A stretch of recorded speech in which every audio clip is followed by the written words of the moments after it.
Bueno, pues buen día a todas y todos. Nos da mucho gusto tener nuevamente esta sesión de charlas en la UNESCO. Hoy con Ornella de Gasperín, a quien le doy la bienvenida. Muchas gracias, Muchas gracias Ornella. a ti por la invitación. Sí. Bueno, ya habíamos tenido antes una conversación con Ornella, pero quisimos recuperar algunos temas que empezamos a comentar en ese entonces y nos parecía importante también en este momento complejo, crítico de nuestro planeta, volver a esos temas y profundizar en algunos de ellos.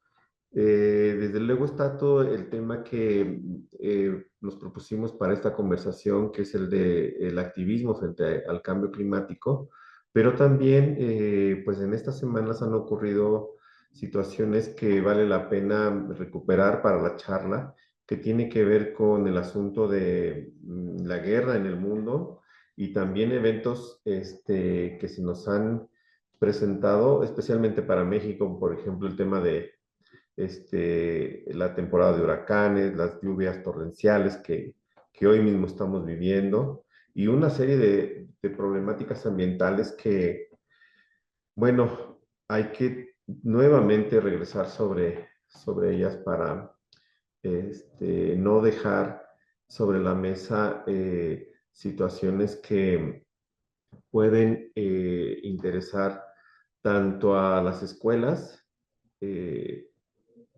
como a educadores que no están dentro de las escuelas, pero que cumplen una función muy importante para concientizar y trabajar en favor de la protección a los recursos naturales, pero también, y en ese sentido, que esa es un poco la conexión que queremos hacer, eh, también la búsqueda de la paz y de la justicia en este mundo tan complejo. En fin, esos temas son los que hemos conversado con Ornella anteriormente y hoy nuevamente tenemos aquí a Ornella, quien quiero recordar que ella es bióloga por la UNAM, ella es doctora en zoología por la Universidad de Cambridge. Además, es investigadora con diversas estancias de investigación postdoctoral en la Universidad de Lausana y en la Universidad de Friburgo en Suiza. Ella es actualmente investigadora titular A de tiempo completo en la red de ecoetología del INECOL, que queda en Jalapa. Sí, está en Así Jalapa, sí, es, ¿verdad? en Jalapa, En Veracruz. Jalapa, Veracruz. Es un instituto muy importante, además bellísimo, que está enclavado en esta región cerca de Coatepec, ¿verdad? Ujú. Y bueno, ella es además integrante del Laboratorio Nacional del CONACYT de Biología del Cambio Climático en México. Y además de eso, pues es un referente en nuestro país en estos temas que acabo de comentar. Ella participa siempre en programas, en entrevistas, escribe para diversos medios. Y pues nuevamente agradecerte la presencia acá, Ornella. Muchas gracias por estar con nosotros. Y bueno, y sin más quisiera preguntarte acerca de el momento actual, el diagnóstico que tienes tú en relación al tema climático, en dónde nos encontramos hoy. Este, y comentábamos antes de la entrevista si tendríamos motivos para sentirnos alarmados por este momento que vivimos hoy. ¿Tú cómo ves la situación? Sí, yo creo que no estar alarmados es realmente no saber lo que está pasando. No hay manera de que entendamos lo que está pasando en el mundo y no estemos realmente en pánico. Los científicos que estudian el cambio climático llevan décadas diciendo que hay que hacer cambios radicales en nuestras sociedades, que tenemos que reducir la contaminación por algo muy sencillo que son los puntos de inflexión en el planeta. Entonces, en el planeta hay más o menos 16 sistemas globales o regionales que tienen más de un estado estable. Eso quiere decir que con suficiente perturbación puedes llegar a ese punto crítico o punto de inflexión en donde ese sistema se va a transformar de manera infrenable en escalas humanas hasta que se transforme en otro sistema totalmente. Con suficiente calentamiento, las capas de hielo pueden llegar a un punto de autoderretimiento y autocalentamiento que es infrenable. Corrientes circulatorias oceánicas pueden colapsar, la selva amazónica se puede convertir en una sabana. Y el problema es que por lo menos 5 de esos 16 sistemas, el punto en el cual se estima que se cruza ese punto de inflexión es 1.5. Hay incertidumbre, ¿no? De hecho, estamos en riesgo de haber cruzado algunos de esos puntos de inflexión ya. Sí. Pero si eso pasa, eso realmente es catastrófico. Son cambios que no se darían en unos años. Algunos tomarían más que otros, algunos décadas, otros siglos, pero son cambios que ya no podemos prevenir, que causarían que el planeta cambie totalmente su configuración climática, de temperatura, los niveles del mar subirían muchísimo y sería realmente, es muy difícil pensar que nuestras sociedades se puedan adaptar a esos cambios, ¿no? Esto es algo que lo sabemos desde hace décadas. En el año 1987 hubo un artículo en la revista más prestigiosa de ciencia del mundo y una de las conclusiones que tiene es, bueno, es que estamos jugando a la ruleta rusa con el clima y no sabemos qué hay en la bala, refiriéndose a los puntos de inflexión. Y ese consenso es cada vez más fuerte. El último reporte que yo leí, que fue del 2023, que tiene 500 páginas, no lo leí entero, pero una de las conclusiones es esto es de lo más peligroso que puede haber para nuestras sociedades. Cruzar puntos de inflexión realmente amenaza la capacidad del planeta de mantener a nuestras sociedades estables. Entonces estamos realmente en estado de emergencia, estamos en estado de emergencia desde hace décadas, lo sabemos la comunidad científica, lo sabe la ONU, el mismo secretario general de las Naciones Unidas dijo en el 2022, estamos yendo hacia el infierno con el pie en el acelerador, Sí. Antonio Guterres, ¿no? Y, y el IPCC, que es el panel intergubernamental de expertos de cambio climático, también dijo en el 2022, hay una pequeña ventana de oportunidad que se está cerrando rápidamente para asegurar un futuro vivible y sostenible para todos y todas. Ahora, la realidad es que a pesar de todos los convenios que se han tomado, de todas las conferencias de las partes, que ya van 29, pues seguimos en una trayectoria de incremento de contaminación, de incremento de calentamiento. Y entre Sí. más calentamos el planeta, más probable es cruzar esos puntos de inflexión. Eso significa más hambrunas, más sequías, más huracanes, más inundaciones, más gente en situación de migración y más conflictos geopolíticos probablemente también. Es lo que, por lo menos en la colectiva en la que yo estoy, con la que colaboro, hablamos Sí. mucho de las causas económicas de esta crisis. El problema viene, obviamente es un problema muy complejo y es muy sistémico y es muy característico simplemente del sistema económico, ¿no? Se está intentando hacer crecer todos los sectores económicos que contribuyen al crecimiento exponencial e infinito del Producto Interno Bruto. Si eso, para hacer eso, necesitamos hacer más plástico, necesitamos hacer más moda rápida, necesitamos hacer más yates, todo eso está influyendo en el crecimiento económico de un país o de una región o del mundo entero. Las industrias que contribuyen al crecimiento económico no necesariamente son industrias que le dan valor a la sociedad y algunas son sumamente contaminantes y no deberían crecer ya, deberían de crecer, incluido el complejo industrial militar, obviamente que es de lo más dañino que hay en el mundo, como estamos viendo hoy en día con todos los conflictos. Oye, ¿tiene que ver esto con los llamados límites planetarios? Es decir, que como tú bien comentas, hay un conjunto de sistemas planetarios que rigen la vida en el planeta, no solamente la vida humana, sino la vida en el planeta. Y esos límites planetarios la ONU ha señalado que estamos rebasando algunos. Sí, los límites planetarios muchas veces se confunden con los puntos de inflexión. Ah, ok, De qué bueno repente que dicen, ajá, dicen, sí. ya cruzamos el punto de inflexión del cambio climático, Sí. ¿no? Y eso no es cierto. Los puntos de inflexión son estos puntos a partir de los cuales ciertos sistemas, ya sea global o regional, entran en ese proceso en el cual se va a transformar radicalmente y ya no se puede frenar. Entonces, están las capas de hielo, el AMO, que es una cadena circulatoria oceánica, el permafrost boreal, todo eso tiene puntos de inflexión. Los glaciares, los arrecifes de coral, ¿no? A partir de cierto momento de perturbación, esos sistemas se pueden transformar imparablemente en otro sistema. Los límites planetarios son 9 ejes que se han definido en base a un periodo que se llama el Holoceno, que es un periodo de básicamente los últimos 10.000 años, que es cuando realmente nuestra especie floreció, porque fue un periodo de muchísima estabilidad climática. Entonces eso permitió que nosotros nos asentáramos, hiciéramos agricultura, ¿no? Estos patrones de lluvia predecibles hicieron que nosotros pudiéramos domesticar ciertas plantas y eso básicamente hizo despegar a nuestra especie de alguna manera. Nuestra especie evolucionó hace más o menos 200.000 años, pero en un momento donde el clima variaba muchísimo, había periodos de glaciación y de interglaciación, entonces no habíamos desarrollado las sociedades, ¿no? Entonces, a partir del Holoceno, de ese periodo de estabilidad, se han definido esos ejes. Son 9 ejes y tienen como un límite a partir del cual no deberíamos excedernos por nuestra propia seguridad. El área interna de esos 9 ejes se le llama el área de operación segura para la humanidad. El cambio climático es uno de esos 9 ejes. Estamos transgrediendo el límite seguro de cambio climático desde los 90. La pérdida de biodiversidad es otro. Más o menos la extinción de especies es entre 100 y 1000 veces más alta de lo que debería ser para nuestra seguridad, ¿no? Básicamente, si no me equivoco, es cerca del 75% de nuestros cultivos que dependen de polinización, ¿no? Entonces, con animales. Entonces, eso hace que perder biodiversidad es riesgoso para nuestra propia especie también, ¿no? Más allá de la ética de, pues, si es ético o no extinguir especies cuando no es necesario para nosotros mismos, ¿no? Si no hubiera tantas guerras, tantos genocidios, si no produciéramos plástico y telas que se van a la basura, esas especies no se extinguirían. Entonces, pero más allá de eso, es también para nuestra propia seguridad no excedernos. Entonces, de esos 9 ejes estamos excediendo 6, seguro, me parece que ya excedimos un séptimo, y 2 estamos pues cerca del límite. Entonces, y vemos el mismo proceso como con el cambio climático. O sea, en el año 92 fue la primera vez que se tomaron acuerdos para limitar la contaminación. Se quería que se redujera la contaminación a partir del 92, y en 3 décadas, a partir del 92, se contaminó más que todo lo que se había contaminado en toda la historia humana previa. Entonces, no nada más no se redujo la contaminación, no se mantuvo la contaminación, sino que creció muchísimo, por los mismos dogmas económicos en gran parte, ¿no?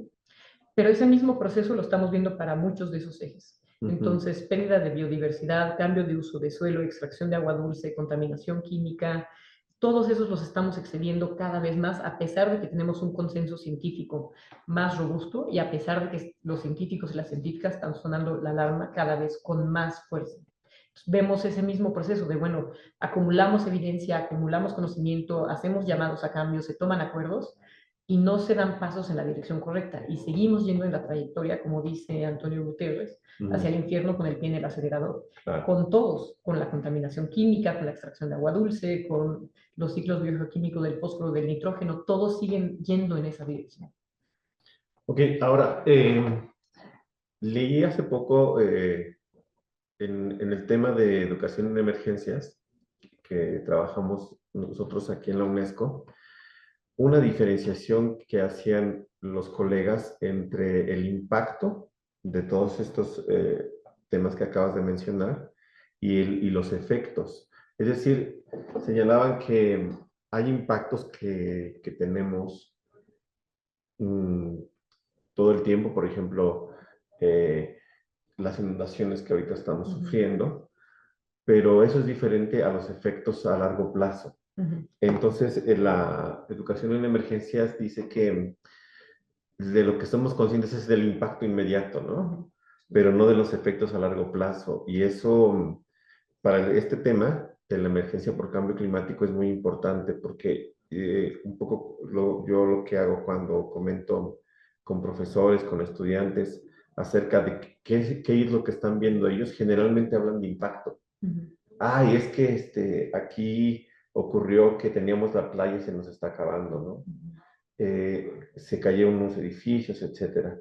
Pero estos datos que tú mencionas acerca de los efectos más duraderos, difícilmente esa información eh, está en el común de las escuelas. Es información de carácter científico riguroso, de décadas de sistematización, pero no está presente en el cotidiano aún de las escuelas. ¿Qué crees que esté pasando por eso? ¿Por qué no estamos atendiendo esta información que circula en ciertos ámbitos especializados y científicos, pero no está llegando ni siquiera a las escuelas en el sistema educativo general? ¿Qué crees que esté pasando para no identificar estos efectos a largo plazo, sino quedarnos en el impacto? Pues yo pienso que en general es un problema muy complejo, por qué no llega la información, pero hay una parte muy importante que hay intereses económicos que están tratando de que no salga esa información. Eso lo sabemos, hay investigadores que han estado investigando, por ejemplo, lo que sabían empresas como British Petroleum y Exxon desde los años 70. Tenían reportes internos de lo que era gases con efecto invernadero, sube el dióxido de carbono, sube la temperatura. Aún así, estas empresas pagaron 3.6 mil millones de dólares a lugares como el New York Times para sacar ciertos como public reportajes que metían duda, ¿no? Así que sí sabemos que no sabemos. Entonces realmente han retrasado muchísimo, pues simplemente la información, han metido duda, han sembrado duda y lo siguen haciendo de alguna manera. Entonces en parte es, pues hay empresas que están activamente tomando acciones para que esa información no salga. Creo que más allá de eso, pues hay un problema de quizás de mucha especialización donde no logramos comunicar los científicos y las científicas con suficiente claridad lo que estamos diciendo.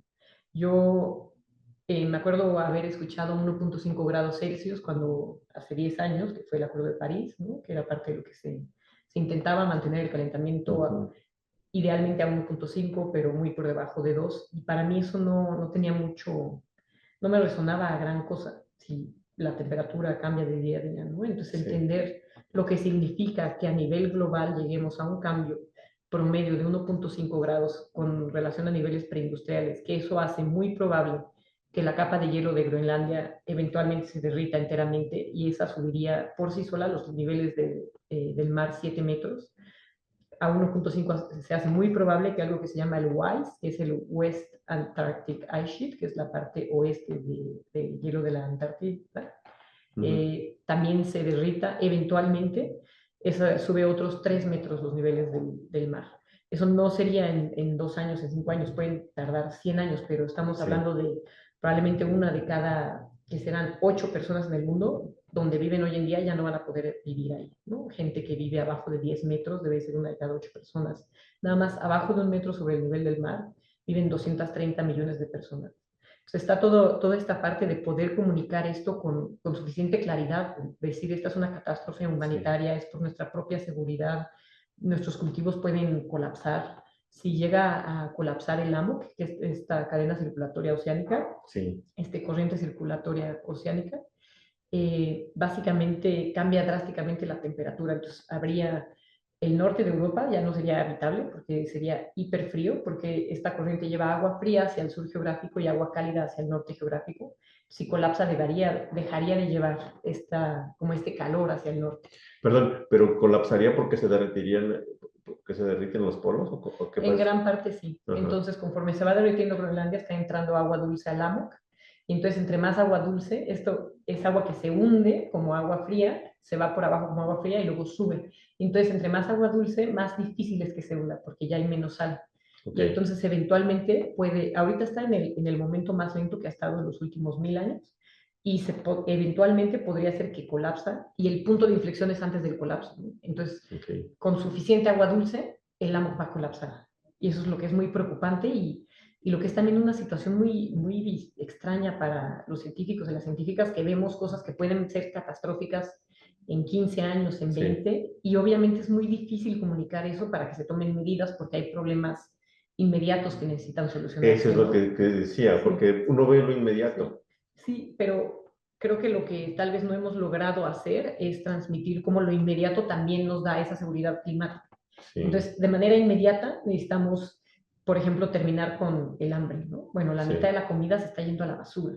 Necesitamos cultivos locales. Eso reduciría la contaminación solamente de mover comida, que eso produce más o menos el 6% de las emisiones, solo mover comida entre países.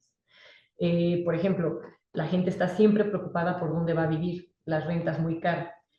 El cemento es de las industrias que más contaminan, cerca del 8% de las emisiones vienen del cemento.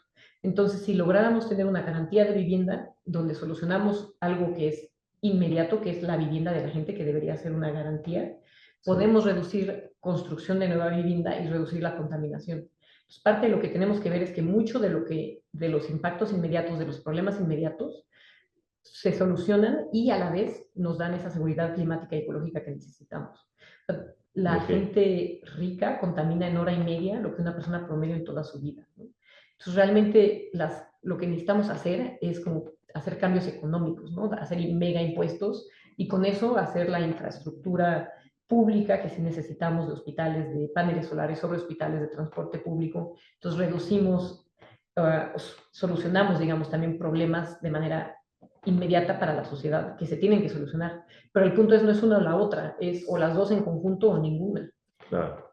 Sí, bueno, como que esta explicación primero del tema de la emergencia climática o el exceder nuestros límites es muy importante porque permite entender también que estamos en un momento muy complejo, pero que no estamos actuando de manera suficiente para revertirlo. ¿Por qué? Y ahí creo que tú das una explicación muy importante, porque también hay intereses económicos que no están permitiendo entenderlo.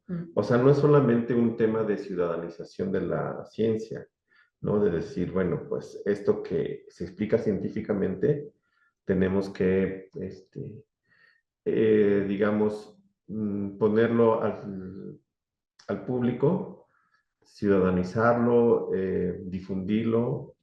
No es solamente un tema metodológico, ¿no? De divulgación científica, sino es un tema también que atraviesa intereses económicos que impiden que esta información se, se difunda, porque quizás sí cobraríamos más conciencia de lo que está ocurriendo.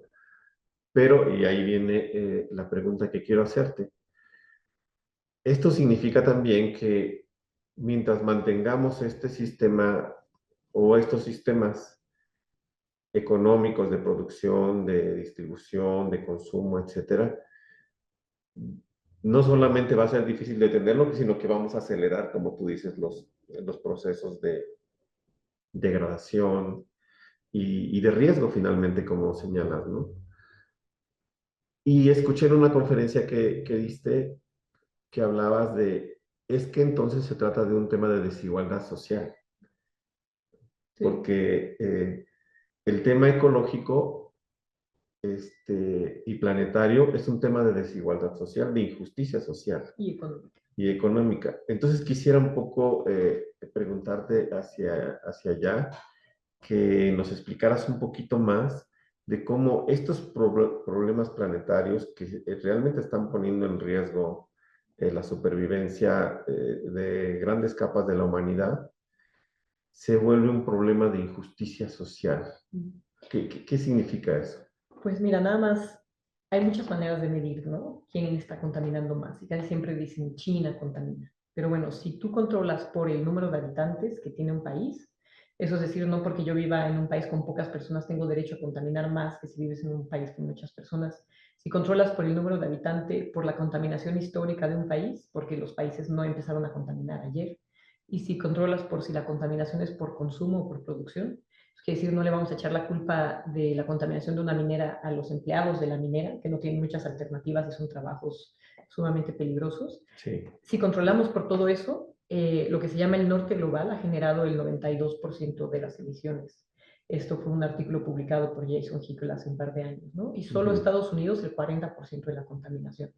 Ahora, inclusive Estados Unidos, hay 60 millones de personas con cierto nivel de inseguridad alimentaria ahí, entonces tampoco es que toda la gente en Estados Unidos es culpable, ¿no? Sí, sí, sí. Si lo vemos así a nivel individual, una persona como Bill Gates o como Carlos Slim contamina 6 millones de toneladas de dióxido de carbono al año, eso es más que algunos países. O sea, hay países enteros que contaminan menos en todo un año que un solo ser humano, y eso es por sus estilos de vida, por sus yates, sus vuelos privados, sus inversiones. Una hora de vuelo privado contamina más que una de cada dos personas en el mundo en todo un año, ¿no? La gente en mayor situación de pobreza, 4.000 millones de esas personas contaminan menos que una hora de vuelo privado, ¿no? Las inversiones de los multimillonarios meten dinero a acciones de empresas que les generan más ganancias. Eso sería hoy en día, por ejemplo, armamentistas de fuentes fósiles. Entonces, finalmente, la crisis climática está siendo generada por unas pocas manos, por gente muy rica que está manejando el dinero, que está llevando inversiones de ciertas industrias que son dañinas, que son contaminantes. ¿Y quién está sufriendo las consecuencias? El 98% de las muertes se estima que ocurren en el sur global por la crisis climática, según Jason Hickel también, ¿no? Que es una persona que ve toda esta parte de justicia social desde una perspectiva muy científica. Y la mayor parte, por ejemplo, la contaminación atmosférica está generando ya, si no me equivoco, 9 millones de muertes por año, que es más o menos una de cada 6 muertes en el mundo, se da por la contaminación atmosférica. Casi todas esas están ocurriendo en los trópicos, ¿no? Entonces los Sí, impactos más fuertes están ocurriendo en los lugares más pobres. Es realmente un cinismo enorme y estas son naciones que en su momento fueron colonias, básicamente fueron pues, trabajo esclavo, esclavo que sí. permitió que se industrializaran estas naciones que contaminan y hoy en día pues, se mantiene un poco esa relación, se siguen extrayendo los recursos del sur global, Ujú. la gente que trabaja, ¿no? A partir de la globalización de la economía, pues casi todo se maquila en estos lugares donde no hay regulaciones, donde la gente no tiene un salario digno o el acceso a las cosas que una proporción más grande en el norte global sí tiene. Todos estos materiales se van para el sobreconsumo de estas naciones y de estas personas y luego nos echan de regreso la contaminación, ¿no? Los plásticos se vienen de regreso, todos los residuos de los aparatos como las computadoras se van de regreso a lugares como Tailandia, Pakistán. Entonces es totalmente, está manufacturado de manera tal que se sobreexplotan los recursos del sur global, la mano de obra se abarata en el sur global, esos materiales y esas horas de trabajo pues benefician a una pequeña proporción del norte global, porque finalmente ni siquiera logran cubrir las necesidades de todo el norte global. Hay muchísima gente en precariedad, no al mismo nivel que en los lugares más pobres del Ajá. mundo, pero siguen estando hasta en inseguridad alimentaria, en trabajos, pues también, no es que todo el norte global esté ya en una situación que esperarías con tanto dinero, con Sí, tanta historia de extractivismo, historia y actualidad de extractivismo, ¿no? Y sí, luego va de regreso la contaminación. Casi todos los restos de la industria textil acaban en el desierto de Atacama, en Chile, ¿no? Contamina muchísimo. Entonces se maquila en lugares como Bangladesh o Pakistán, se van, se consumen en cierto lugar por una persona con mayor poder adquisitivo y luego viene la contaminación, tanto atmosférica como de materiales. Entonces, yo sí. no lo veo más que es una injusticia por donde la quieras ver y las personas más afectadas que más migran hoy en día por la crisis climática son mujeres, son niñas, Sí, incrementa la violencia sexual, los matrimonios forzados de niñas cuando hay olas de calor en ciertos países. Es realmente, o sea, por cualquier lado que lo quieras ver, por derechos de mujeres, por derechos de niños, por derechos de trabajadores, todo está impactando muchísimo a la gente más vulnerable. Ahora, nos podemos sentir seguros las personas que tenemos privilegio hoy en día, pero la realidad es que si sigue así, eventualmente todos vamos a estar en situación de riesgo inminente, ¿no? Eventualmente nos podemos quedar sin agua en ciertos lugares aquí en México y no en un futuro muy lejano, ¿no? Va a haber también mucha más gente en situación de migración porque ya no pueden crecer cultivos, porque ajá. llegaron más huracanes estilo Otis, porque se destruyen estas zonas y la gente tiene que moverse. Entonces, es un proceso de injusticia total, porque finalmente, pues, quien está guiando la economía es el gran capital, están decidiendo en qué se invierte, si les es lucrativo hacer un genocidio, hacen el genocidio. Claro, Eso contamina un genocidio, el genocidio sobre el pueblo gazatí está contaminando más que 130 países, ¿no? La guerra en Ucrania también, más que 170 países, me parece. Entonces, pues, por donde lo veas, y no hay democracia sobre pues, cuánto podemos contaminar como sociedad, ¿no? Y quién lo sí, puede contaminar, o sea, quién puede tomar un vuelo privado, quién puede... claro. Ahora, eh, estaba recordando un libro que leí sobre el tema de las prácticas de justo esto que comentabas de los países del norte global, los países ricos y los países pobres, donde hablaba de estos autores que son unos alemanes, hablan de un tema de prácticas imperiales, ¿no? Y ellos denuncian, por ejemplo, estos discursos de países ricos, donde señalan a los países pobres o como culpables por lo que hacen o por lo que dejan de hacer, ¿no? Y, y entonces también hay campañas de estos países como tratando de enseñarle a los países pobres lo que sí pueden hacer.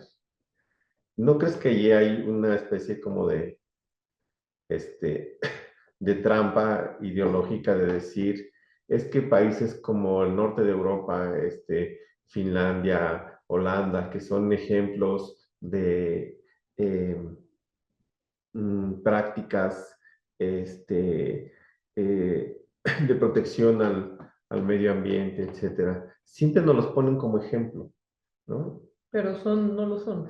El Pero, sobreconsumo de ajá, sí, materiales de países como Finlandia, Noruega, Escocia es altísimo, no es escalable a toda la humanidad. ajá, Entonces, el que tú protejas un cachito de bosque en tu país no te hace ecologista. Tenemos una sola atmósfera, entonces el que estas personas estén cambiando de ropa, estén tomando tantos vuelos, estén tomando tantos cruceros, estén cambiando de tecnología a cada ratito, esa es contaminación que tarde o temprano nos va a llegar a todos. Entonces no se sí, trata de, bueno, estas personas separan su plástico, que el reciclaje es una campaña publicitaria de las empresas que producen el sí, plástico, y, o sea, el separar tu basura, lo que sea que ellos consideran ecologista, no los hace ecologistas, ¿no?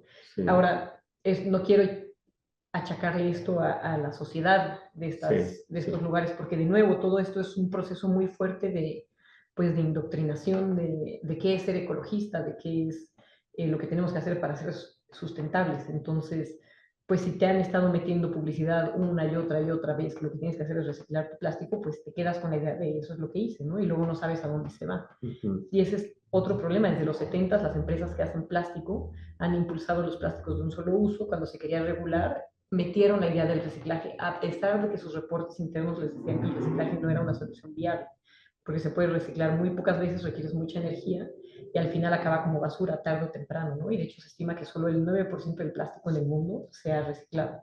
La mayor parte se quema o se manda a países del sur global, donde genera pues, catástrofes ambientales, que son catástrofes de salud para las comunidades que están ahí, que son muy vulnerables, que probablemente ni siquiera tienen acceso pues, a un hospital o a un doctor una vez que se enferman por los plásticos que tienen ahí, que son basura del norte global, ¿no? Pero la gente que está en esos países, yo no es que, ellos sí creen que son ecologistas, ¿no? Porque pues te están bombardeando con lo que es ser ecologista. sí, Entonces, a mí me parece más ecologista cuestionar la meritocracia y cuántos impuestos cobramos que separar tu basura. Me parece que eso tiene más impacto, porque a la hora te hacen pensar que, bueno, ya separaste tu basura, reciclaste, ya eres ecologista, o recogiste basura de aquí y protegiste un arbolito. Y es un problema muchísimo más sistémico. Y creo que al enfocarnos en estas soluciones falsas que nos han hecho estas empresas enfocarnos en ellas como campañas sí, publicitarias, ujú, perdemos noción pues, de las cosas grandes que sí importan, ¿no? Que sería, bueno, prohíban vuelos privados en medio de una catástrofe medioambiental, que una microélite tome un vuelo privado pues, no sé ni cómo decirlo, es un crimen, ¿no? ujú, Eh, producir más ropa, ¿no? Ya no necesitamos más ropa, 85% de los textiles acaban quemados en la basura, ya no hace falta más ropa, necesitamos repararla ya. Entonces realmente te pueden decir así, bueno, tú recicla tu ropa, tú no sé sí, qué, sí, pero sí, pues siempre es echarle la culpa al consumidor de la contaminación de las grandes empresas, ¿no? sí, Y sentirnos mal por lo que hacemos cuando ni siquiera, pues no tengo muchas alternativas si no se hace la infraestructura necesaria, ¿no? No tenemos transporte público eléctrico, eso es lo que sí deberíamos estar construyendo. sí.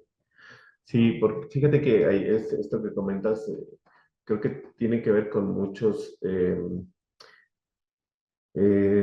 dificultades, muchas dificultades para tratar el tema educativamente, porque en México hay una tradición de educación ambiental que está enfocado básicamente en educar para la naturaleza, ¿no? En gran parte. Y no están muy de acuerdo con la postura de la UNESCO, por cierto, que habla más de educación para el desarrollo sostenible, que también tiene sus cuestionamientos. Pero la idea de la UNESCO es una idea más sistémica, en el sentido que aborda los temas sociales, económicos y ambientales, o trata de hacerlo, ¿no? No creo que nos salga tan bien, pero sí es más sistémico. Sin embargo, la educación ambiental está en el tema de tener más contacto con la naturaleza, como quiera que se entienda. Yo pienso que son complementarios, pero sí hay diferencia al momento de abordarlo, porque cuando tú desarrollas actividades concretas de trabajo en las escuelas o ya sea a nivel básico o universitario, los enfoques sí cambian. Por ejemplo, tú puedes ahora en estos días, no sé si viste que hubo campaña de limpiar las playas Mm, de plásticos, ¿no? Que fue una campaña de la Semarnat, etcétera. Entonces está enfocado, a eso le llaman educación ambiental. ujú, Este, pero creo que lo que tú estás planteando es algo más complejo, mm. que es, desde luego, tener contacto con la naturaleza, cuidar las playas, todo eso es muy importante, pero creo que sin ver estos temas estructurales y de injusticia, no es que no funcione, no sirva eso, ¿eh? También eso que quisiera un poco aclarar, no es que nosotros digamos que no funciona y no es importante, pero hay un contexto complejo que desde el punto de vista del sistema que está manteniendo nuestra vida, desde el punto de vista económico y social, parece que esas prácticas de cuidado ambiental son insuficientes para enfrentar esta degradación planetaria, ¿no? Entonces, no sé si tú has tenido también esas discusiones como las que yo comento, entre ambientalistas o educación ambiental y educación, o posturas relacionadas con justicia económica, justicia social, y justicia climática. No sé si tú has entrado en esas discusiones y qué piensas al respecto. Pues a mí me parece que ese tipo de ambientalismo es básicamente jardinería. No le veo, se ve más bonita la playa sin plástico, sí, pero pues, el plástico se sigue produciendo a escalas masivas, se sigue haciendo crecer la producción de plástico a nivel exponencial. Ese plástico lo levantas de la playa y ¿a dónde se va? Entonces va a ir a un vertedero, va a afectar tarde o temprano a otra comunidad, va a entrar microplásticos en los mantos acuíferos, vamos a tener cáncer por ese plástico, ¿no? Y en el núcleo de todo no se está cuestionando por qué seguimos teniendo plástico, ¿no? ¿Por qué no las empresas están obligadas a tener, pues, cristal reutilizable o alguna alternativa? Ujú. Eh, y sobre todo, sí veo muy complejo hablar de ambientalismo pues en una situación donde hay tanta gente, donde no tiene ni siquiera dónde vivir, ¿no? Entonces, entiendo que también muchísimas personas no quieran involucrarse en estos temas, porque finalmente podemos hablar de ambientalismo los que tenemos suficiente privilegio para preocuparnos por el ambiente. Si no tienes dónde vivir, eso toma prioridad, si no tienes que comer, eso toma prioridad, si no Ok, tienes... y entonces tenemos que atacar esos problemas de base, tenemos que primero dar ese nivel de dignidad humana a todos y una vez habiendo hecho eso, o en conjunto empezar a reducir la producción de plástico, ¿no? Pero no se trata de que tú no compres plástico, se trata de que no se produzca plástico, que no esté esa alternativa en el mundo. Y el plástico produce más o menos el 3% de las emisiones, es una industria sumamente contaminante. mm, O sea, si consideramos industrias que son totalmente inútiles para la sociedad, o muy inútiles como la producción de plástico, como el cemento, porque si hay suficiente infraestructura no deberíamos construir más, ese es el punto, ¿no? Sí tenemos que construir lo que hace falta, pero no lo que ya no necesitamos. Si ya hay suficiente vivienda, es mejor redistribuir que construir, no importa con qué tipo de energía utilices. Es algo muy elemental. Y claro, si le cuentas esto a un niño de 6 años, le dices, bueno, estamos en riesgo de que miles de personas, millones de personas, miles de millones, dependiendo de la escala de tiempo, migren, va a decir, pues sí, mejor quítale casa, sacarlos Slim, ¿no? Y, y nos ahorramos de problemas, así de sencillo. O sea, claro, evidentemente lograr esos cambios es muy complejo porque estas personas tienen un poder enorme. Yo pienso que ellos mismos creen que están ayudando a la sociedad dando trabajos, ¿no? Aunque sean trabajos hiper mal sí. pagados.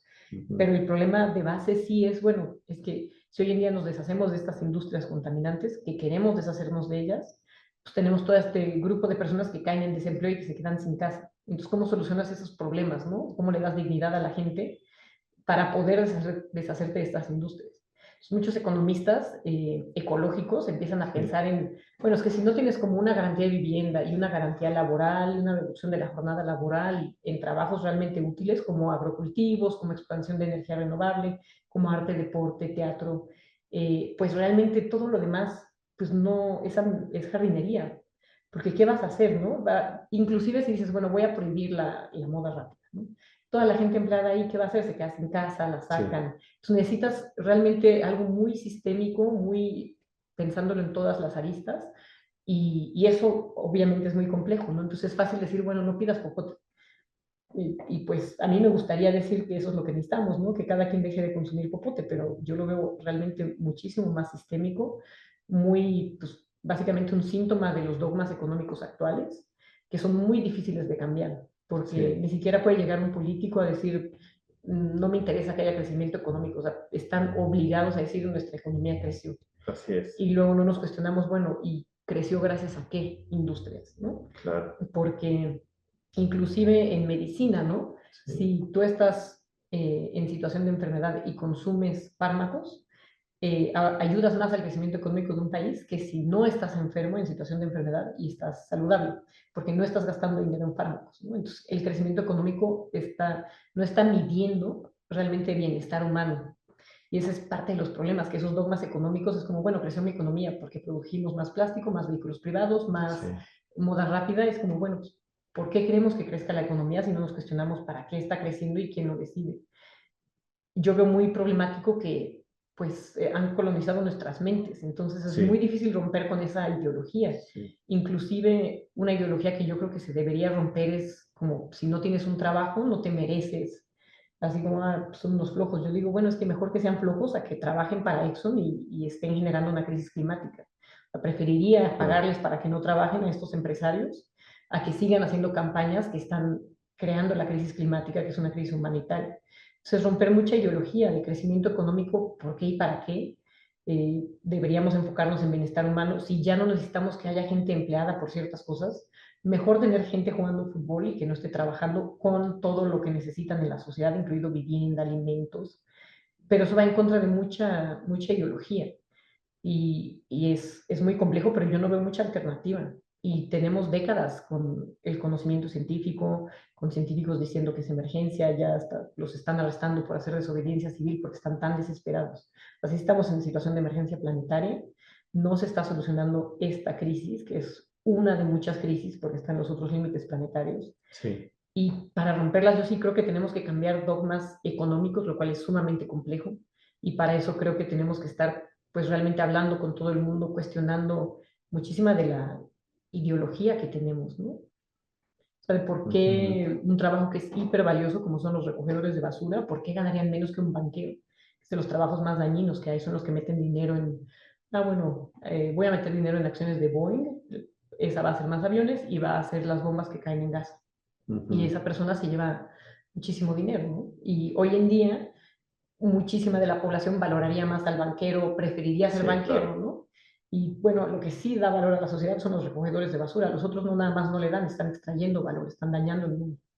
Sí, yo siempre hablo de estos, ya ves que, no sé si la revista Time es la que pone eso del hombre del año. Son hombres, ¿no? Sí, sí. Entonces, hace unos años era Elon Musk, el hombre del año, pero también Steve Jobs. Pero eso, ¿sabes qué? Como tú dices, pega en la mentalidad. Porque hay niños en las escuelas, me contaba una maestra, que cuando hacen los ejercicios de quiénes son sus personajes favoritos, etcétera, muchos dicen Elon Musk, muchos dicen Steve Jobs, Mm. porque y muchos papás también quieren que sus hijos sean Mm. esos, porque es la idea de tener éxito, la idea de no sufrir precariedades, etcétera, ¿no?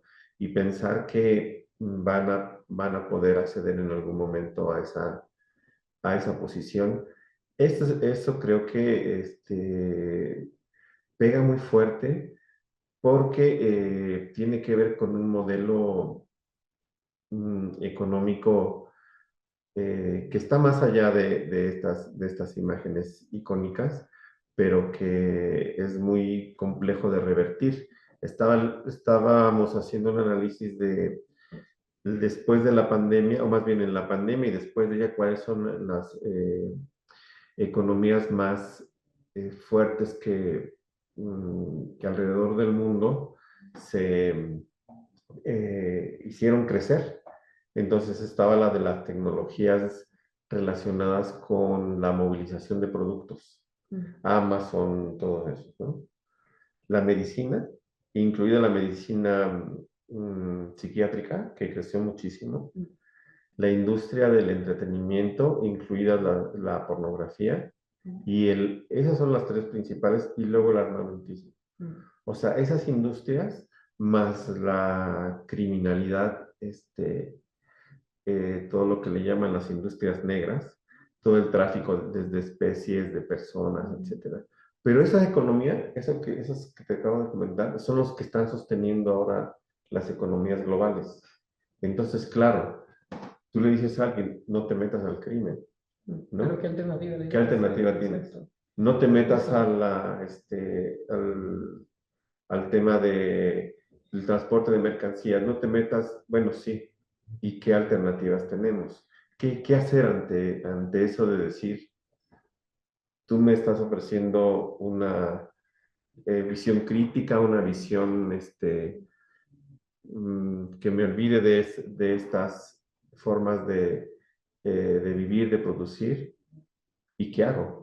¿Tú te has topado con esas Pues sí, preguntas? y yo me las hago también, ¿no? Yo Ajá, tengo ahorita el privilegio de estar empleada en un instituto de investigación, pero si sí, no, y tuviera hijos, y la única alternativa es Coca-Cola, pues capaz que acabo trabajando a la Coca-Cola, a pesar de que contradice mis principios. Pero sí, hoy en día creo que tenemos que darnos cuenta que no tenemos libertad, o sea, no tenemos libertad económica, no tenemos libertad laboral, no podemos decidir, yo no quiero trabajarle a esta empresa, porque si la alternativa es te quedas en la calle, pues la mayor parte de la gente racionalmente va a decidir trabajarle a esa empresa. Entonces, sí, el problema de todo es que como tal no tenemos libertad, ¿no?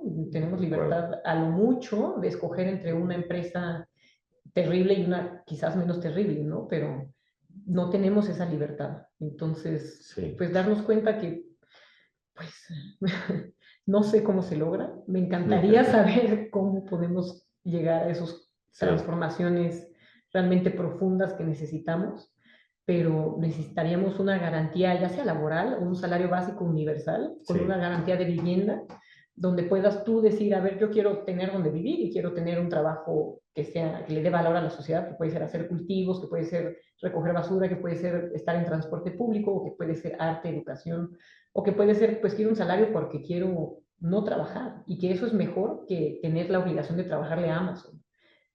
Y todo esto de, bueno, el hombre del año, y, pues es un problema muy complejo porque tienen todo el dinero del mundo para hacerse publicidad, para venderse como ellos quieren. Bill Gates, mucha gente piensa en él como un filántropo, ¿no? Y es de las ujú, personas más dañinas que ha habido en el mundo.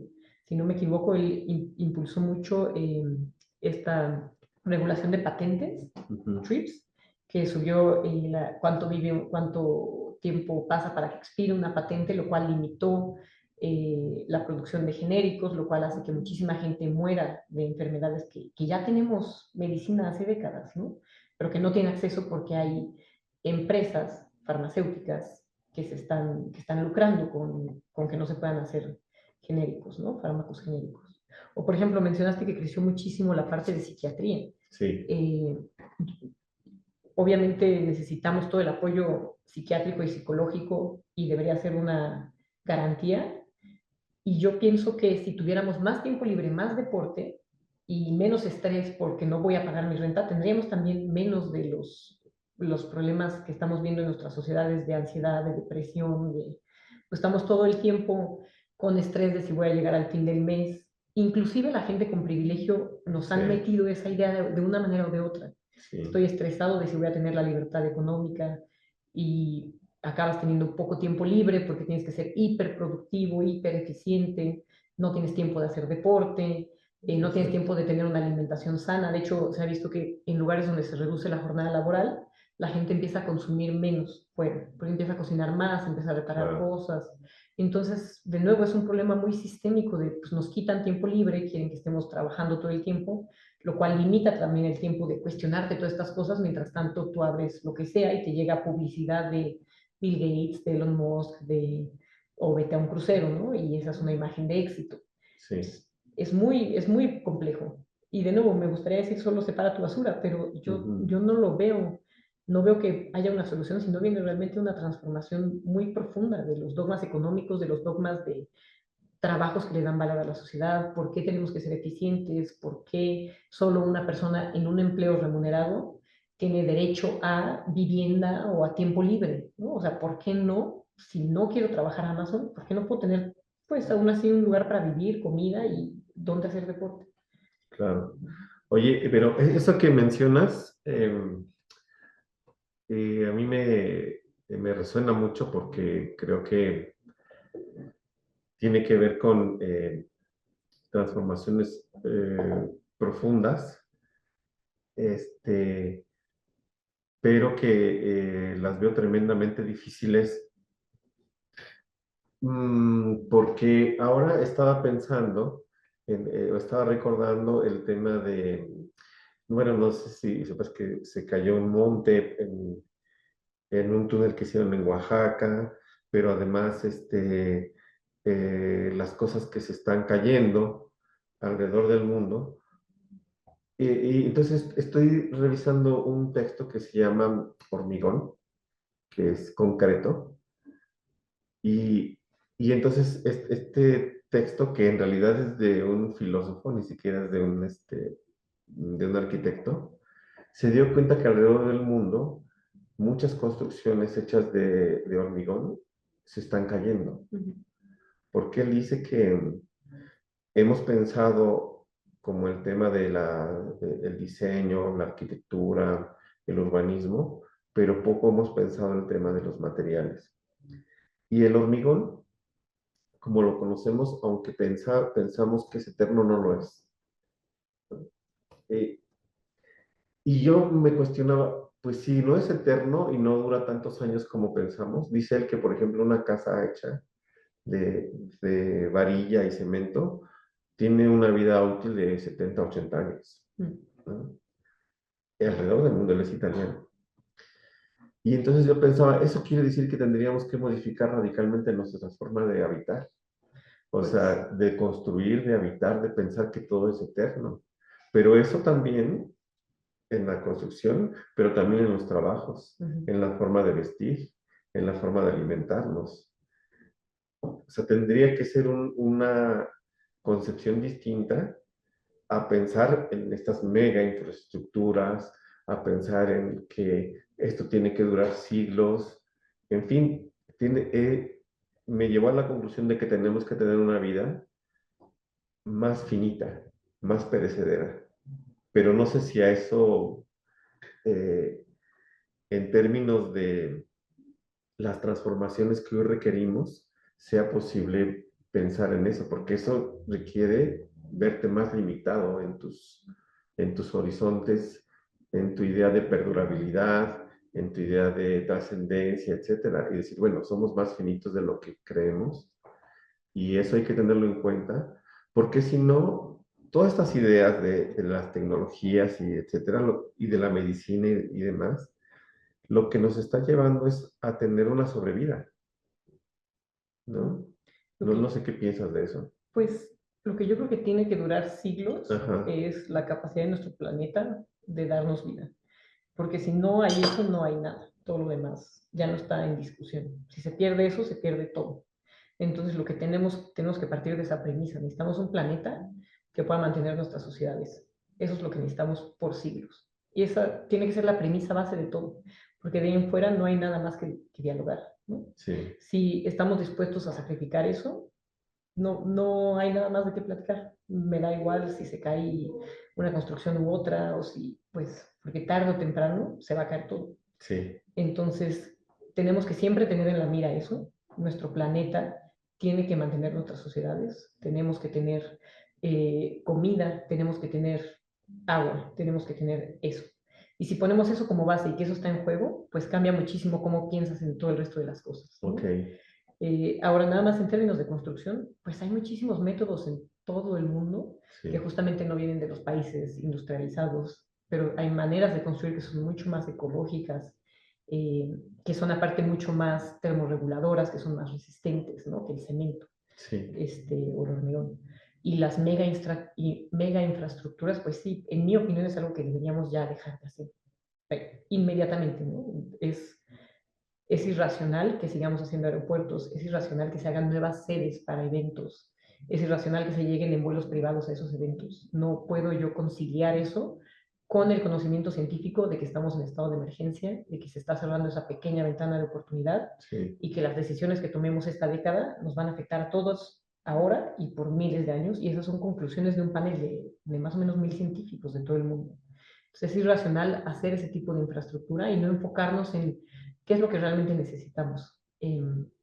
Eso no creo que sea limitarnos, porque en primer lugar, tarde o temprano, si no tienes agua, no tienes nada, ¿no? sí. Entonces realmente nos está dando Como le simplemente ocurrió a vida. Monterrey, ¿no? O Sí, sí. sea, una megaciudad, Mm, una mega urbe sin agua, no es nada, es nada. exacto, es nada. No sirve de nada todo lo que quieras Sí. hacer en un centro comercial sin agua, lo que sea. Ay, perdón, me perdí, ¿qué te estaba diciendo? Sí, el tema de que no te preocupa tanto las infraestructuras y No, todo me eso. preocupa que se hagan, preferiría que se Ah, dejen de hacer. sí, Pero bueno, sobre esto, si nos veríamos limitados por hacer estos cambios, pues creo que en primer lugar nos va a dar agua, que pues si ajá, perdemos el agua, perdemos todo, pero también nos da otras cosas, también nos da tiempo libre, también nos da, pues, si tienes una garantía de vivienda, yo creo que la mayor parte de la gente vive con mucho estrés de dónde va a sí, vivir, claro, a menos que seas de la élite que heredas, ¿no? Tal vez yo herede alguna infraestructura en algún momento, ¿no? Yo estoy en ese grupo de sí, privilegio y aún así me estresa a veces donde voy a usar ah, por... entonces realmente es dar esa seguridad a todos y entonces ganas otras cosas, ¿no? Tal vez no vas a llegar a ser, que probablemente la mayor parte de la gente nadie va a llegar a ser Elon Musk y tener vuelos privados, ¿no? claro, Pero obtienes otras cosas, obtienes, por ejemplo, dónde vivir, quitarte ese estrés y tal vez más tiempo libre, más fútbol, más más música, más convivencia, más salsa, más paz, sí, convivencia, sí, más, menos estrés, menos te tienes que parar rapidísimo para trabajar 10 horas, para producir lo que sea que en lo que estás empleado tienes que producir de manera hiper eficiente. Yo creo que ganas muchísimo con este cambio. Y no sí, creo que la gente esté, o sea, pues si empiezas a ver los impactos de la crisis climática, ya ves Otis, ves Eric, pues también vives con un poco de miedo de qué va a pasar, ¿no? Y con sí, claro, la tristeza que te da ver que eso le pasa a otros seres humanos. Yo creo que ganas sí, mucho. sí, sí, sí, no, yo estuve en Acapulco justo antes de que entrara Eric, y esos temas discutíamos, ¿no? De, de las infraestructuras, de las ciudades, de cómo estaban configuradas, cómo eran construidas, esos temas. Pero un poco ellos me decían, bueno, pues sí, pero ¿qué vamos a hacer cuando llegue el huracán, no? Entonces, esto que decía al principio, como que, o sea, somos conscientes de los impactos y de lo que viene en lo inmediato, pero hacer esa reconstrucción, yo hacía con ellos la reconstrucción de la historia de la región, de qué había pasado, cómo se habían construido casas, hoteles, etcétera. Y bueno, pero eso es volver a complejizar el asunto cuando a veces la gente, en esos casos que estaba frente a una emergencia, lo que necesitaba una respuesta rápida, ¿no? Entonces pienso que a veces lo inmediato nos gana. Te quería preguntar de un tema que tiene que ver con el conocimiento tradicional, porque tú mencionabas que hay formas, por ejemplo, de construcción, de alimentación, que son mucho más ecológicas.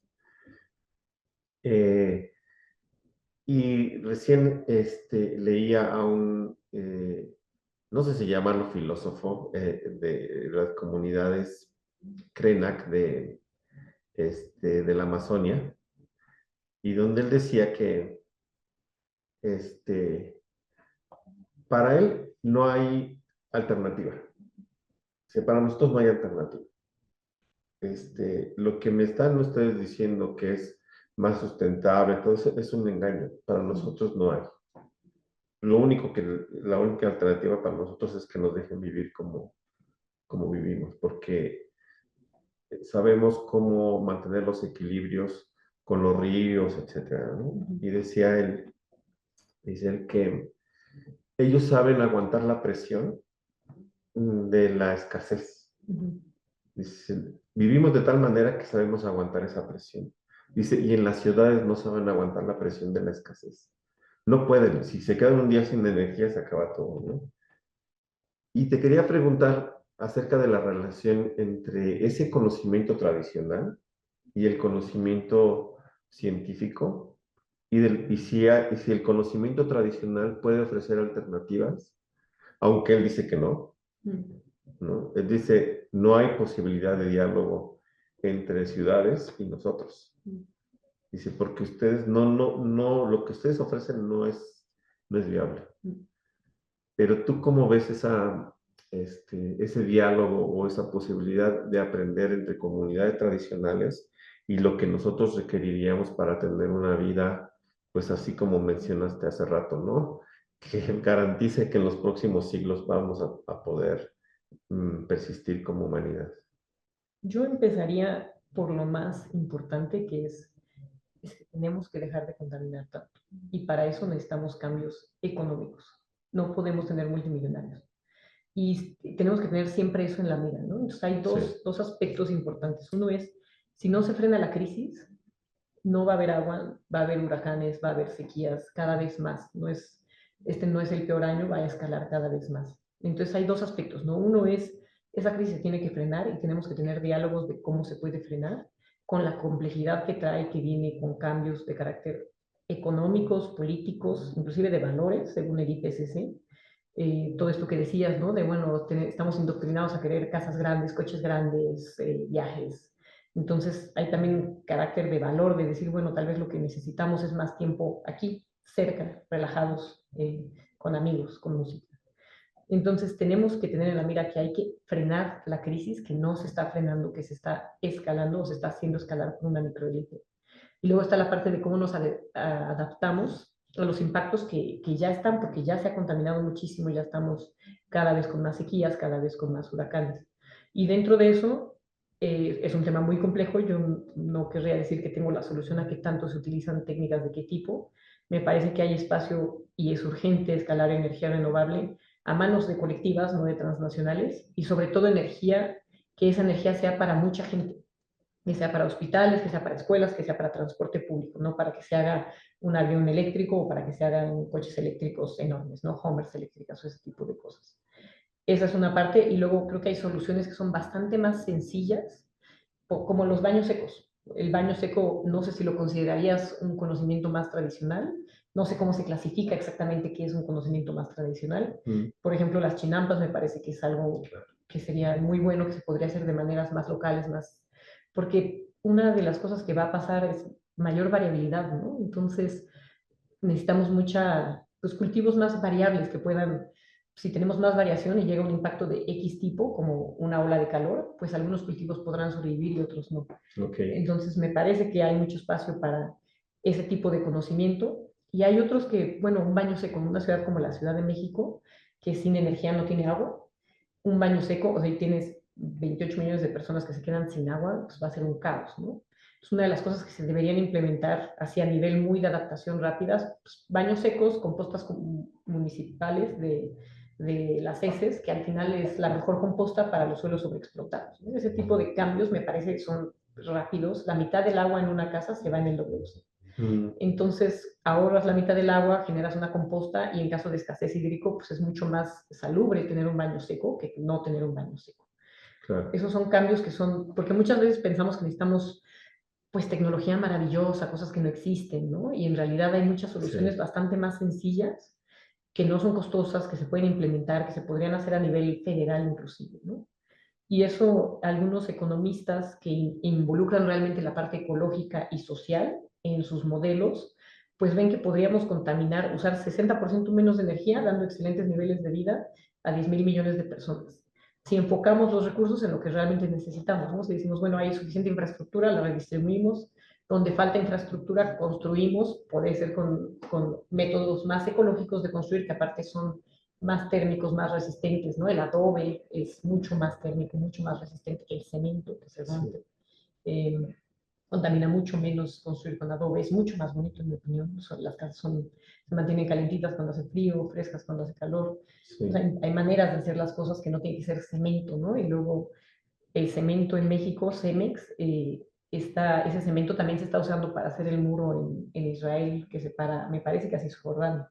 Entonces, pues, también son empresas que son muy nocivas, que pues, se va a otros lugares a hacer cosas que nos dañan a todos. Y esa es una parte que creo que mucha gente nos cuesta trabajo visualizar el planeta unido a través de una sola atmósfera, en donde pues si hay una bomba ya, esa contaminación tarde o temprano se va a traducir en un huracán acá. Es una Claro. atmósfera, ¿no? Entonces, si tu vecino está quemando plástico y eso te puede generar cáncer a ti, es exactamente lo mismo en una escala un poco más grande. Entonces, y eso hace todavía más complejo el problema. Necesitaríamos Sí, realmente cooperación global para reducir contaminación de toda la gente. Entonces, es muy complejo. Yo lo veo de una manera muy pragmática de, bueno, ¿qué podemos hacer nosotros aquí? Pues podemos hacer boicots contra ciertos grupos de empresas, podemos estar hablando todo el tiempo de pues esta indoctrinación que tenemos de la meritocracia, de porque hay gente que tiene herencias de casas y otras no, y impulsar a nivel, proponer en todo caso este tipo de soluciones que son de verdad, ¿no? Un programa federal de baños secos me parece más útil que recoger plásticos, ¿no? Esos plásticos, su producción contamina muchísimo, su desecho contaminará muchísimo. ok.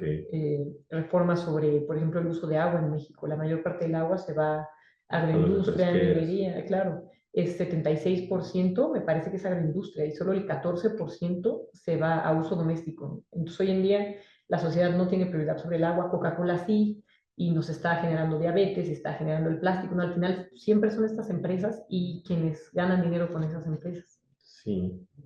Oye, y bueno, a ese punto quería llegar para ir cerrando nuestra conversación, el tema del activismo, porque un poco le ponemos a nuestra charla eso, ¿no? Del activismo frente al desafío climático, porque lo que tú estás planteando es un activismo este, que cuestiona el tema económico y social, ¿no? Como fundamento también de la crisis climática. Y, pero eso tiene su parte compleja, porque ahora con Greta Thunberg, ¿no? Que fue a protestar a Israel, No, que intentó llevar o ayuda que intentó llevar ayuda humanitaria. humanitaria. Creo que es un poco como el mensaje de, es que combatir la injusticia, la guerra, el despojo, es luchar por el planeta. Eso es lo que ella decía, ¿no? Sí, Eso es claro, lo que está planteando. por supuesto. Combatir el hambre, Sí. el genocidio, es luchar por el planeta. Bueno, no sé si tú lo planteas así también, pero me parece que sí. Es decir, luchar contra la injusticia global, contra el despojo de los recursos como el agua, el que unas pocas personas decidan sobre los demás cuánto deben trabajar, cuánto deben dormir, dónde deben vivir, etcétera. En realidad es el tema fuerte del tema del cambio climático y de la crisis planetaria que estamos viviendo en el exceder cualquier límite que mantenga el sistema de vida, ¿no? Y ahí te quería preguntar, ya has dado algunas pistas, pero ¿cómo, porque también eres maestra, ¿no? Este, ¿Cómo promover un activismo de esta naturaleza en las escuelas? ¿Cómo pueden participar docentes, investigadores, estudiantes, sin que esto suene como algo que los va a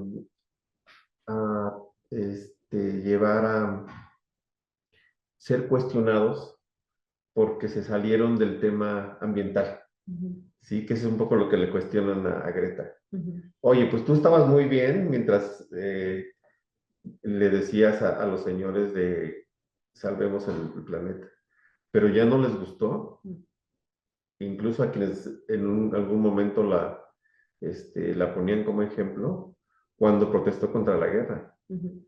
¿no? Porque decía, una cosa es el medio ambiente y otra cosa es lo social, económico y político.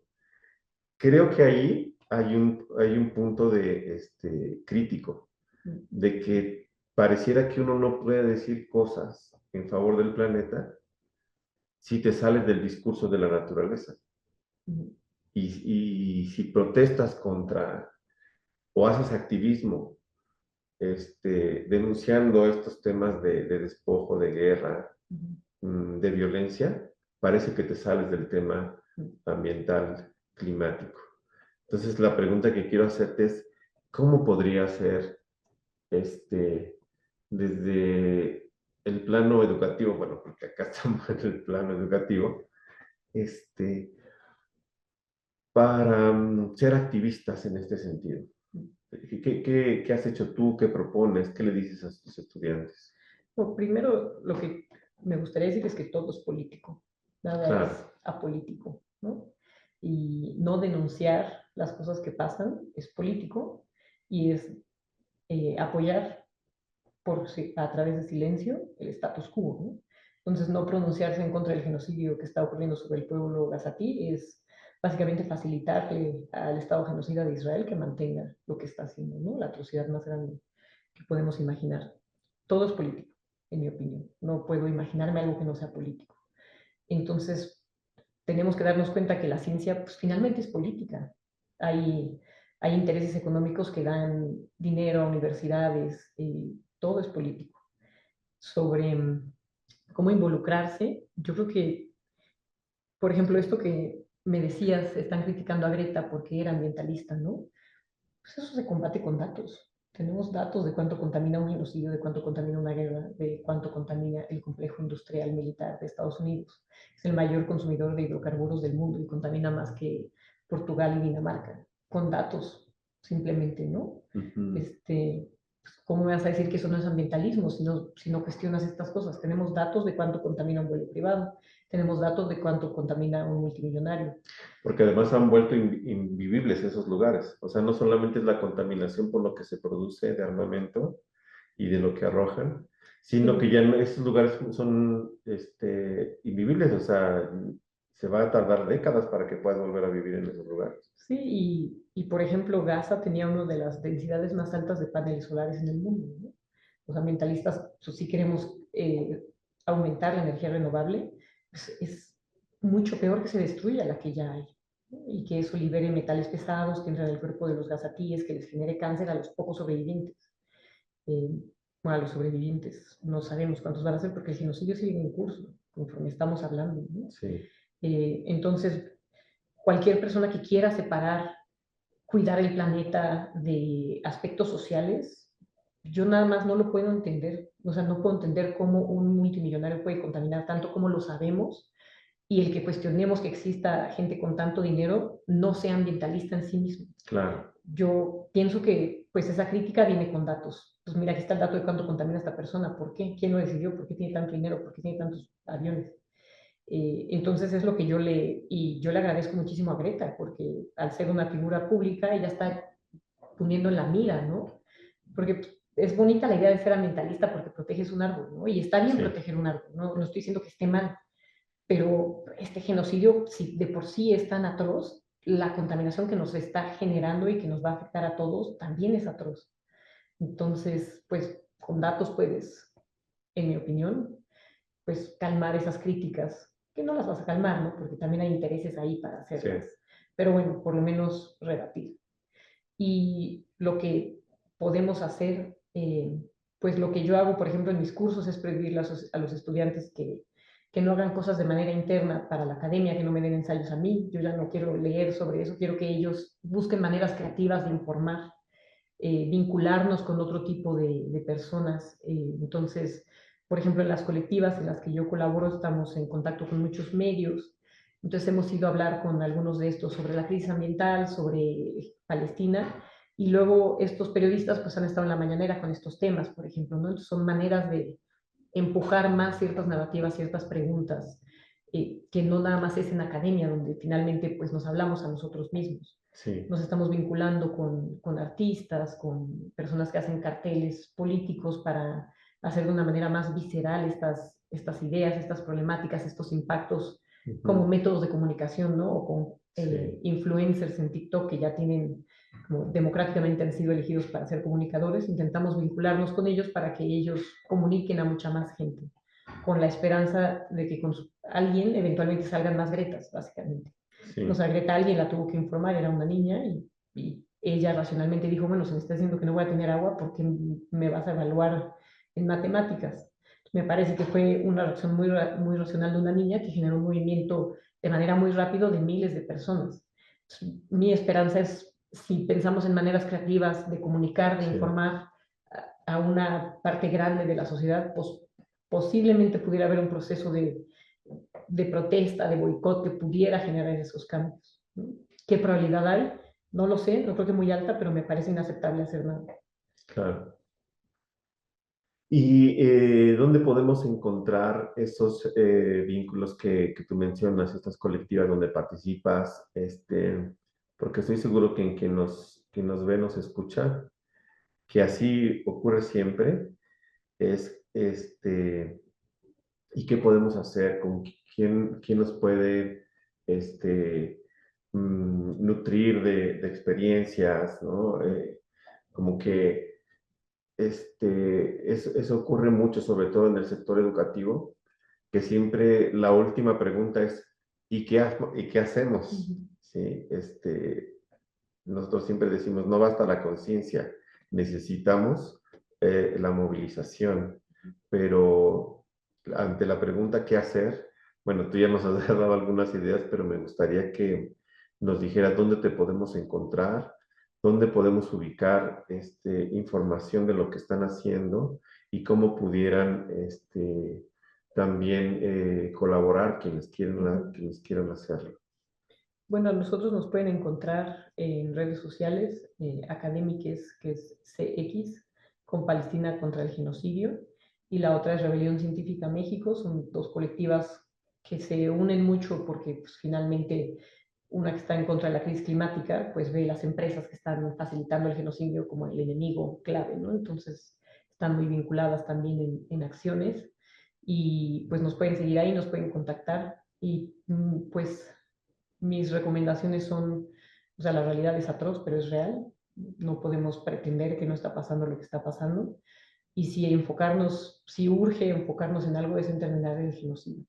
Por cualquier razón, por razones ambientales, por derechos de las mujeres. Israel ha asesinado una mujer por hora desde el 8 de octubre del 2023. La cantidad de niños que ha asesinado es escala 17.000 o Sí, más, no 18.000, amputados, sí. es inconcebible que no se hayan roto relaciones diplomáticas con el Estado de Israel. O sea, nosotros firmamos el Estatuto de Roma, tenemos la obligación de romper relaciones comerciales, académicas, diplomáticas con ese Estado. Tenemos que empezar por ahí, en mi opinión, porque esa es acción ambiental, ecologista, feminista, de todo tipo. Sí, muy bien, pues te agradezco este tiempo que te diste de charlar. Espero que no sea la última vez y que podamos discutir abiertamente estos temas. Me gustaría que después profundizáramos en el tema de Palestina, de Gaza, todas sus implicaciones Claro. sociales, ambientales, culturales, incluso, ¿no? Históricas, Académicas, académicas, periodistas, sí, médicas, sí, sí. todo. Creo que eso es importante porque en la UNESCO promovemos algo que se llama la educación para la ciudadanía mundial, que básicamente surgió de la Segunda Guerra Mundial. Y México, a través de Jaime Torres Bodet, am, señalaba que era muy importante discutir lo que él llamaba en ese entonces una educación para la comprensión internacional, que me parece que se ha perdido esos temas ya desde hace décadas, y necesitamos tener información, educarnos y discutir lo que está pasando en el mundo. Entonces, pues te agradezco mucho este tiempo y ojalá que pronto podamos ampliar y seguir esta conversación. Muchas gracias.